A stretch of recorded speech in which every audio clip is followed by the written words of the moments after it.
네, 됐습니다. 답변 세 번째, 하나님의 주권과 자유의지인데, 성경에 보면 이제 하나님의 그 절대적인 주권, 하나님의 마음대로 행하심, 하나님의 뜻대로 되어짐, 이런 그 내용이 많이 나오고, 또 인간의 이제 책임과 인간의 또 할 일에 대해서 나오는데, 인간의 그 자유의지하고, 인간은 선택할 수 있고, 동으로 갈 수 있고, 서로 갈 수 있는 그게 현실적으로 있잖아요.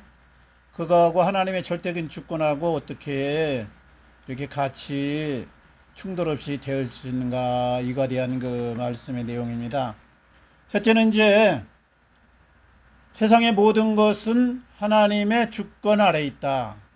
하나님은 세상 모든 것을 주관한다 이거죠. 그러니까 하나님은 모든 만물의 근원이고 또 모든 것을 다스리고 있다. 또 우리 인간도 마찬가지로 하나님이 만드셨고 하나님이 허락하는 동안 살고 하나님이 베풀어 준 것만 누리고 산다. 그리고 하나님이 부르면 간다. 이게 이제 운명이면서 철칙처럼 되어 있습니다. 실제로 뭐 태어나가지고 이제 죽는 것으로 인생이 다 끝나는 것이죠. 그러니까 천년만년 산 사람은 없는 것이죠.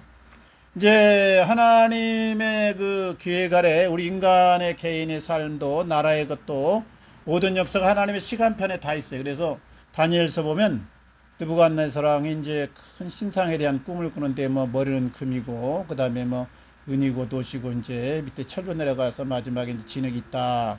이게 인간 역사에 대한 시간표를 형상으로 보여준 거거든요. 그러니까 하나님의 그 시간표대로 역사는 다 진행된다. 그 과정에서 뭐 여러 가지 나폴레옹도 나오고 뭐 징기스칸도 나오고 또 알렉산더도 나오고 뭐 어디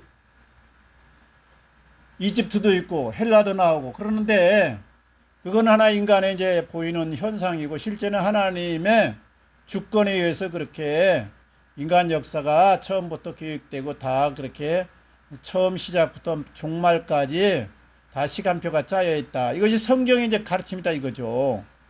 그리고 이제 모든 우리 개인사도 마찬가지로 우리가 어디서 왔는지 모르지만 하나님에 의해서 이 땅에 보내져 가지고 하나님이 보이지 않게 인도하셔 가지고 마지막에 이제 우리가 죽게 되는데 하나님의 그 시간표대로 우리가 다 계획 안에서 이루어지는데 참새 뭐 두 마리가 한 아스라련에 팔린 것이나 무슨 땅에 떨어진 모든 것들이 하나님의 허락하에서 되어지는 것인데 내가 가지고 있는 오늘날의 선택이나 자유의지하고는 어떤 관계가 있는가?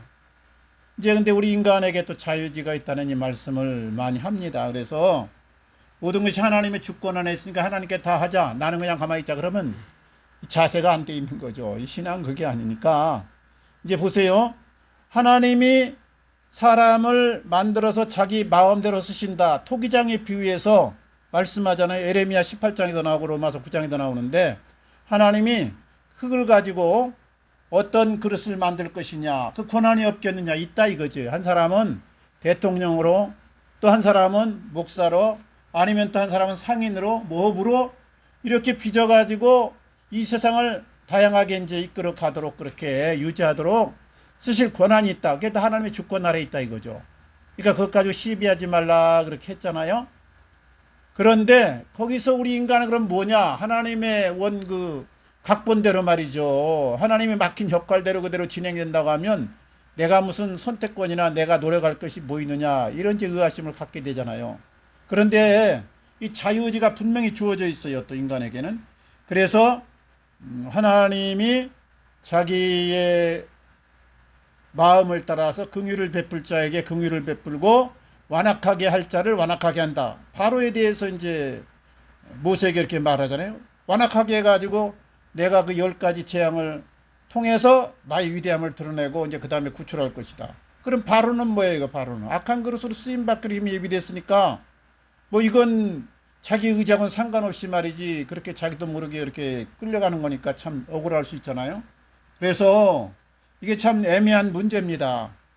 그리고 이제 인간은요, 자유의지가 주어졌다는 게 에덴 동산에 이제 하나님이 아담을 처음에 지으셔가지고 임으로 과일을 따먹어라. 그러니까 과일을 내가 사과 먹든지 복숭아 먹든지 포도 먹든지 내 마음대로 먹을 수가 있는 거예요.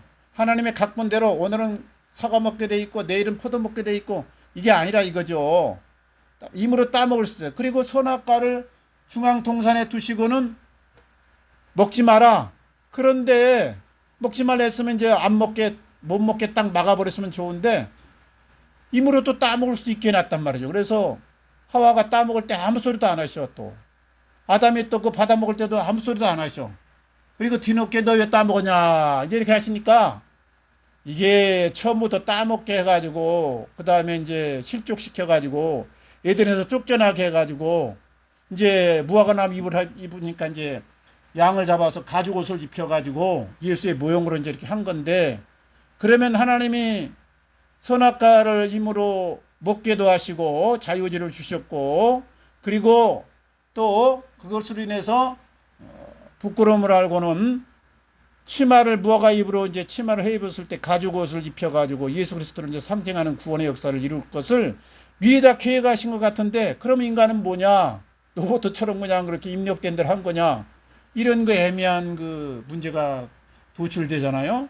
그런데 성경에는 두 가지가 다 있다 이거죠. 하나님의 절대적인 주권이 있으면서 하나님이 토기장애를 이렇게 통해서 진흙으로 마음대로 뭐 바로도 빚고 아니면 또 모세도 빚고 베드로도 만들고 가룟유다도 만드는 권한이 있으면서 또 인간에게 책임을 또 묻는단 말이죠.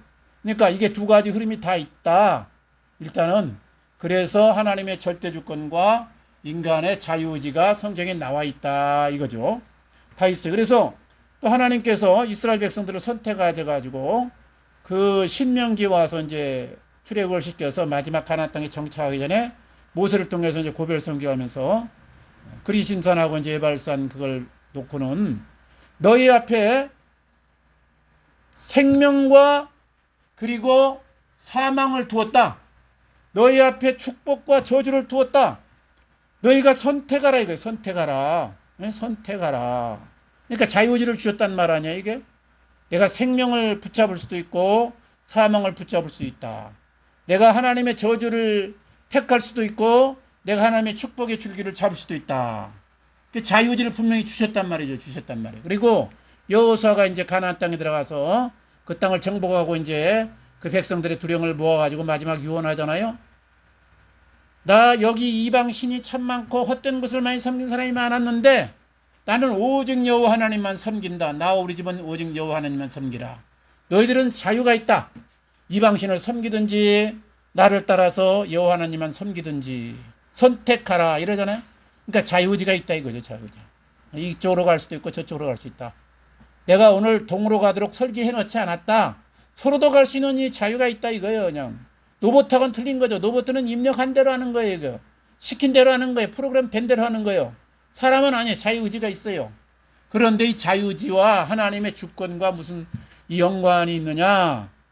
그럴 때 이제 우리가 혼동을 하기 쉽습니다. 그래서 분명히 성경에는 하나님의 주권적인 절대적인 하나님의 택하심, 하나님의 섭리, 하나님의 시간표, 그래서 다 이제 돼 있고 또 한편으로 인간의 자유로운 선택이 또 있다. 그러면 이제 우리 구원에 있어서 큰 지금 흐름은 두 가지예요. 이제 켈빈주의라고 해서 하나님의 예정하심, 하나님의 절대적인 은혜, 그리고 구원의 역사. 그래서 이제 5대 그 교리가 뭐 하나님의 무조건적인 선택, 무조건적인 은혜, 무조건적인 견인, 이런 게 다 이제 그거잖아요. 하나님이 하신다 이거 다 구원을 처음부터 하셔가지고 끝까지 다 책임지시고 하신다. 또 한편에는 알미니안주의가 있어요. 이 켈빈주의는 16세기 초에 종교개혁이 이제 1517년 10월 30일 날 기점이 열리고 그 신학 체계를 이제 스위스에 제네바에 있던 이제 켈빈이 이렇게 해가지고 기독교 요즘의 모든 신학 체계나 교리를 완성한 건데, 그것이 이제 하나님의 절대 주권에 의해서 구원이 은혜에 의해서 하나님의 주도에 의해서 다 이룩되고 끝까지 하나님이 책임진다. 그래서 한 번 구원은 영원한 구원이다. 이렇게까지 이제 하는데, 켈빈주의는 이제 엘미니안주의는 그 이후에 조금 시간이 지나가지고 네덜란드에 여기 나온 대로 야코부스 아리미니우스, 그러니까 알미니아는 이제 이게 한문으로 와가지고 알미니아를 우리나라 말로 좀 번역해 놓은 거고, 아리미니우스 그 신학자에 의해서 체계된 것인데, 이거는 하나님의 절대 주권도 있지만 인간의 자유의지의 선택이 중요하다. 많은 사람을 구원하는 것이 하나님의 뜻이지만 믿음 안에서 예수를 영접하고 구원주로 받아들인 사람만, 그러니까 회개하고 믿음으로 그리스도를 받아들인 사람만 구원하지 않느냐. 그러니까 다 구원해서 하나님이 그냥 선택자는 무조건적으로 결론 가서 구원 얻도록 해놓은 것이 아니고 거기에 인간의 선택이 중요하다. 이걸 이제 강조한 것이 이 알미니안주의예요. 그러니까 그 당시에 칼빈주의가 너무 절대적이니까 그럼 인간 한 걸 보이냐 뭐. 맨날 가만히 있어도 구원 얻을 자면 결국 하나님이 구원하시고 멸망받을 그릇으로 택했으면 가론유다처럼 그냥 제자로 열심히 살다가도 나중 와서 배반해가 엉뚱한 길로 가가지고 자살해 죽고 짜여져 있으면 무슨 내가 의지가 필요하냐. 그랬으니까 한쪽으로 너무 치우니까 이 아르미니우스라는 분이 이제 이런 신학을 또 편 거예요. 근데 이 어느 게 맞냐? 한 번 구원은 영원한 구원이냐? 요즘도 문제가 많죠. 아니면 탈락할 수도 있느냐? 생명책에 기록되었는데 그것이 희미해질 수 있다. 이 기록이 있어요. 그러니까 흐려지지 않도록 우리가 애써야 된다. 끝까지 견디는 자는 구원 얻는다. 이 말씀도 있고 한 번 택했으면 하나님께서 책임지고 사망이나 음부나 어떤 환난도 끊을 수가 없다. 우리를 그리스도의 사랑에서 또 이런 말씀도 있고 그러니까 두 가지가 같이 있다. 이게 두 가지가 같이 있다. 어느 것이 맞느냐 논쟁이 많아요. 그래서 켈빈주의에서는 엘미니안주의를 세속에서 인간 생각에서 나온 거다. 또 이 감리교 같은 게 이제 이 알미니안주의 이제 그쪽인데 또 그쪽에서는 이 켈빈주의를 너무 하나님의 역할만 강조하면 인간이 할 게 뭐 있냐? 하나님이 부흥시키고 하나님이 다 하시면 내가 뭐 노력할 거 뭐 있냐? 이미 짜여진 각본대로 가는데 그러면 인간이 이게 또 무책임하게 된다 이거죠. 근데 두 가지가 다 있다 이거 성경에 두 가지가 다 있다. 단지 우리가 지금은 100% 이해할 수가 없다. 그러니까 하나님의 그 경륜이나 섭리나 하나님의 역사를 우리 그 무한한 하나님의 전지전능하신 모든 걸 꿰뚫어 보시는 하나님의 역사를 제한을 갖고 있는 여러 가지로 미흡한 우리 인간이 완전히 알 수는 없다 이거죠. 알 수는 없다. 단지 두 흐름이 성경에 있다 이거죠. 그러니까 그때 가서 이제 밝히 우리가 하나님을 만나면 알게 되고 천국에 가면 알게 되는 거예요. 그래서 지금은 희미하나 거울로 보는 것 같이 희미하나 지금 그건 아주 분명하지만 옛날에는 이제 구리판 갈아가지고 만든 거니까 희미하게 이제 형상만 좀 나타나잖아요.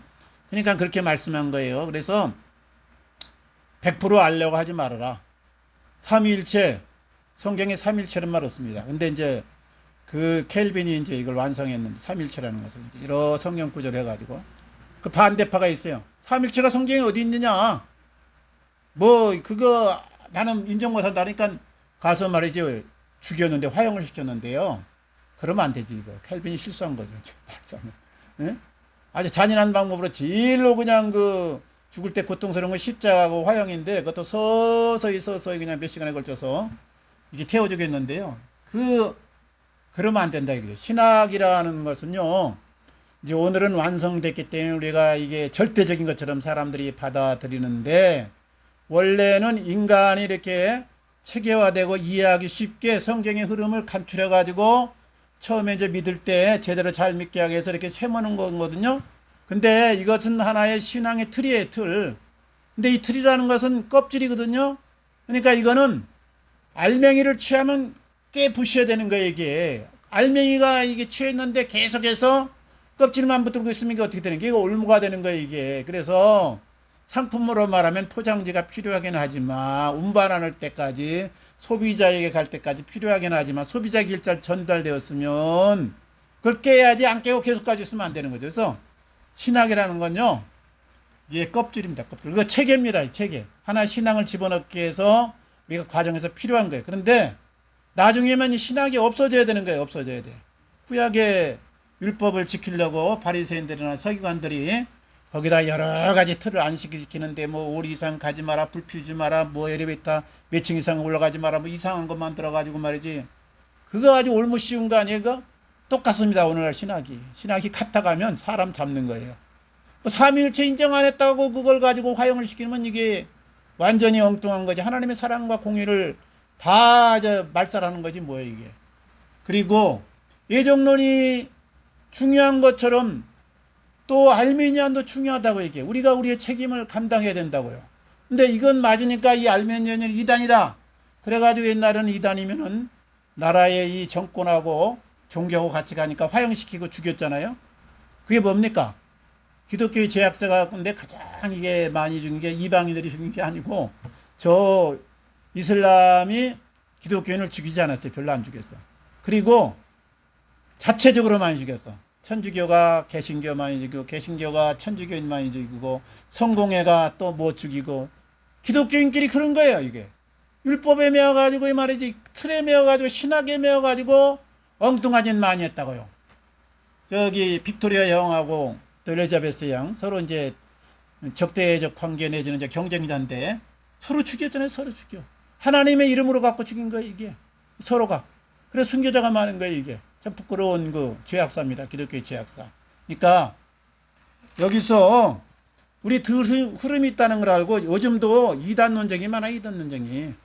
근데 이제 뭐 이단 그러면 구원관이 완전히 틀리거나 이제 예수 외에 또 구원이 있다거나 또 막 저 신천지나 통일교나 하나님의 교회처럼 자신이 뭐 구원주라든가 이건 이제 100% 이단이에요. 100% 이단.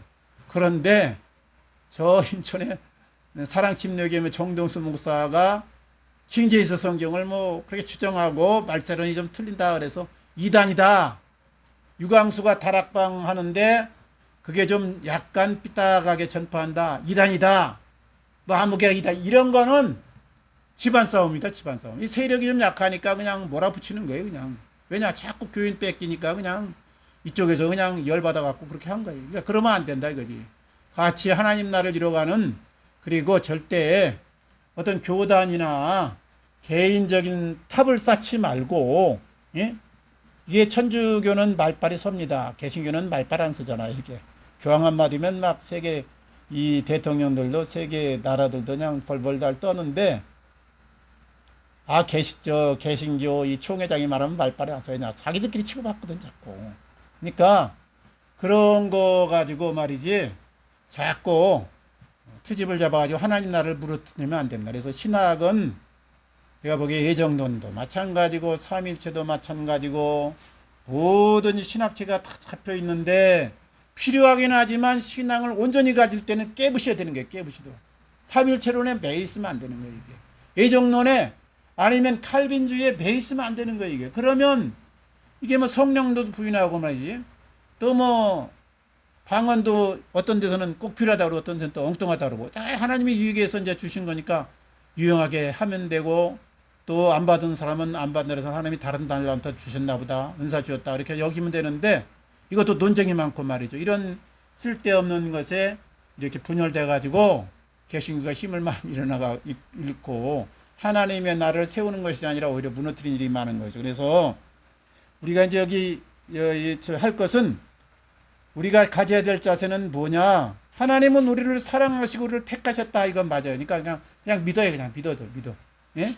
하나님은 우리를 사랑하시고 우리를 택하셨다. 그 다음에 오직 하나님의 은혜로 우리가 구원받는다. 예수를 통해서 하나님이 예비한 피공로를 통해서 구원 얻는다. 그리고 하나님의 절대 주권을 인정하고 그냥 따라요.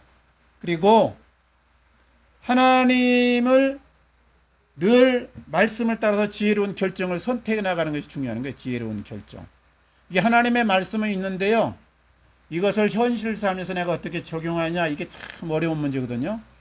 지금 뭐 전쟁을 해야 되느냐 말이냐. 그럼 이제 여호와 증인 같은 경우는 전쟁을 하지 말자. 하나님이 사람을 죽이는 것을 원하느냐. 총칼로 피 흘리는 걸 하나님이 원하니까 거부를 한다 이거죠. 그런데 구약에 보면 아말렉을 다 싹쓸이하고 팔레스타인 가서 불에서 싹쓸이하고 다 죽였다 이거죠.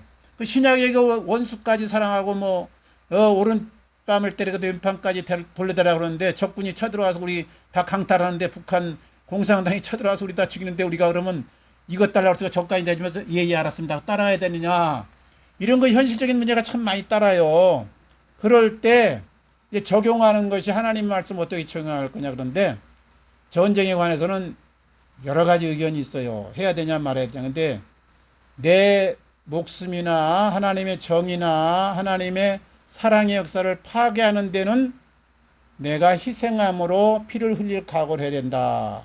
이것이 이제 보편적으로 지금 우리가 이루는 신학이에요. 그러니까 우리가 전쟁을 안 할 수가 없잖아요. 쳐들어오는데 뭐 이스라엘이 가서 레바논 치고 이란 치는데 이란에 기독교인들이 참 많다고요. 그럼 아유 영적 이스라엘이 우리 침공했으니까 우리는 하나님의 뜻인가 받자 이러면 안 되죠. 이스라엘이 잘못된 거지 완전히. 그리고 이거 유대인 사상에서 하는 거거든요. 유대교 사상에서 이방인은 뭐 짐승이라든가 우리가 하나님께서 지옥의 불수에서 쓰는 정도니까 지금 뭐 멸해도 괜찮다 이런 사상에서 하는 거거든요. 그러니까 맞서는 것이 맞는 거지. 맞서는 것이. 트럼프가 지금 가서 이란 핵 지금 준비하고 있다가 서 때리 부셔가지고 사람들 많이 죽는데 기독교인들 많이 죽습니다. 어떤 분들은 트럼프가 위대하다고 그러고 맞다고 그러는데 이게 애매한 문제 현실에서. 그래서요 현실 적용이라는 것은 삼위의 지혜가 필요하고 그때그때 하나님의 인도를 받는 것이 필요해요. 어떻게 적용할 것인가. 근데 우리가 결정론과 여기서 예정론을 잘 이해해야 돼. 결정론, 확정론은 이미 그렇게 돼 있다. 이거거든요. 예정론은 뭐예요? 하나님의 섭리가 이러하다, 계획이 이러하다 이 정도예요. 근데 이스라엘 백성을 통해서 하나님이 구원의 역사를 이루고 세계 만민에게 하나님의 사랑과 하나님의 공의를 알리는 것이 뜻인데 이스라엘이 말 안 들으니까 어떻게 해요? 바벨론에 포로로 보내고 흩어버리고 그리고 멸망시켜버리잖아요. 그러니까 이 예정을 했어. 하나님이 복 주려고 아브라함의 후손에게. 그리고 그들을 통해서 하나님의 그 역사를 나타내기를 원했어. 그런데 말 안 듣니까 어떻게 하는 거야? 그냥 이스라엘 싹쓸이 해버리는 거죠. 하나님이. 예? 그래서 확정하고 예정은 틀리다. 우리 저기 무당한테 가거나 족집게 점장한테 가면 귀신같이 알아맞힙니다. 그 특별히 이제 강신무라고 그래가지고 뭐 새 도령 뭐 신 받았다, 간내림 신 받았다 이렇게 써놓으면 쪽집게 같아. 쪽집게 팍 맞춰. 근데 그 사람들은요 과거만 맞히는 거예요. 과거만. 과거는 다 알아. 귀신같이 알아내는데 미래는 모르는 거예요. 이게 미래는 하나님 손에 달려있어. 하나님의 예정 가운데 달려있어. 근데 예정인데 확정이 아니다. 이게 결정된 것은 아니다. 우리 인간의 반응을 보고 하나님이 복을 주기도 하고 저주를 주기도 한다. 생명을 주기도 하고 사망을 주기도 한다 이거죠. 이걸 늘 잊지 말아야 돼요.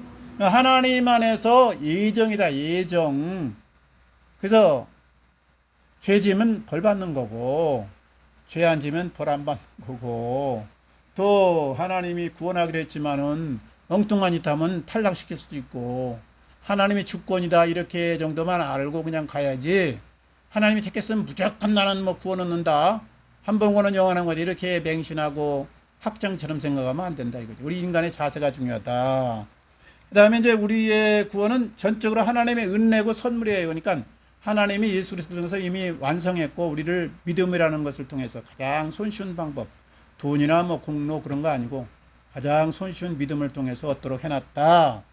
그 다음에 믿음으로 구원받았다고 해서 인간의 책임이 없어진 건 아니다. 믿음으로 구원받아갖고 이제 우리는 딱 하나님께서 끝까지 책임이다 이런 사상이 있어가지고 기독교인들이 대부분 예의가 없고 좀 속된 말로 하면 개차반들이 많습니다. 내가 불교인들하고 유교인들 만나니까 예의범들이 뛰어나고 도덕적으로 괜찮은 분들이 많은데 기독교인은 이게 막무가내 애들이 많더라고. 막무가내. 야 아는 저기 전 목사님도 비슷한 추리에 속하는데 이렇게 나가면 말이죠. 그건 모르는 거 하나님의 역사가 어디가 있냐면 모르지만 그 사람도 쓰는데 이렇게 나가면 안 된다 이거죠. 우리는 언제까지나 하나님이 원했던 사랑과 공의를 따라 나가고 이재명이가 과거에 이제 대통령 이제 전에는 이제 개차반으로 좀 사신 것 같은 그런 경력이 보이는데 일단 국민들이 투표를 통해 갖고 어느 정도 인정해 준 거 아니에요. 그러니까 이제 그만 뒤지고 대통령으로 이제 예우를 좀 어느 정도 갖춰야 되는데 뭐 죄 이재명이다 그래가면서 막 지금도 막 나쁜 놈처럼 그렇게 몰아치면 그것이 과연 그리고 막 개인 이름을 불러가면서 옛날에 형수님한테 상소했다 그래가지고 막 몰아치면 권위를 완전히 이게 잃어버리고 나를 개판 만들자는 게 뭐예요. 그러니까 똑같이 나간다 이거지. 이분이 이랬으면 나는 사랑으로 감동 주고 뭔가 좀 다르게 나가야 하는데 그 이재명 선생도 구원해야 될 대상이거든요. 이게 어떻게 보면 영적으로 이제 하나님 앞에 인도해야 될 분인데 그 몰아치면 그분이 마음 문 닫고 뭐 교회 오겠어요. 소황성 목사가 좀 친하다고 했다고 해서 막 그 목사님들, 세운 목사님들 막 나쁘다고 그래서 그러면 안 된다 이거죠. 언제나 불쌍한 마음으로 주님의 시선으로 바라봐야 된다 이거죠. 그리고 우리가 한번 구원받았다 그래서 그 구원파처럼 뭐 영원한 구원이다 그렇게 하면 안 되고, 두렵고 떨림으로 너희 구원을 이루어가라 분명히 말씀했잖아요. 그리고 너희 이름이 생명책에서 흐려지지 않도록 하라 그랬으면 그대로 따르는 거예요. 그냥 따라. 신앙 뭐 예정론 확정론 그런 거 따지지 말고 말씀대로 그냥 따라 살아요. 그리고 주님이 원하는 게 새 계명을 주노니 서로 사랑하라. 땅끝까지로 내 복음의 증인이 되라 그랬어요. 땅끝까지. 그러니까 아무리 정치적으로 현실적으로 좀 엉뚱한 일을 하셔도 그냥 지옥의 자식이라든가 막 나쁜 놈이라든가 이 새끼 그렇게 하면 안 되고, 불쌍히 여기는 마음으로 하나님 뭐 깨닫게 해주시고 하나님 좀 선인다 이 정도로 이제 기도하고 우리가 사랑으로 나가야지 그분이 언젠가 돌이킬 수 있고 그러죠. 박근혜 대통령이 예수 안 믿는 이유가 뭐예요? 이게 원래 그분이 신학교 저 박정희 때 그 감동받아가지고 예수 믿으려고 이제 하고 신학교 박나루 신학 갔잖아요. 가가지고 이제 제대로 한번 믿어보자. 신학생들이 독재자의 딸이 왔다. 물러가라 물러가라. 매일 데모하는 거예요. 그래서 안 갔잖아요. 그리고 이렇게까지 나를 몰아치면 내가 예수 믿을 수가 없죠. 그래서 그만두고 그냥 불통에서 계속 눌러앉는 거 아니에요. 이게 구원의 백성을 놓친 거죠. 뭐 이게. 그래서 우리가 늘 주님의 사랑으로 그리고 복음의 증인으로 살면서 지금 우리가 이해 안 되는 부분은 그날 가서 우리가 알고 우리 하나님의 말씀대로 진행하면서 승리하시기를 주님 이름으로 축원합니다.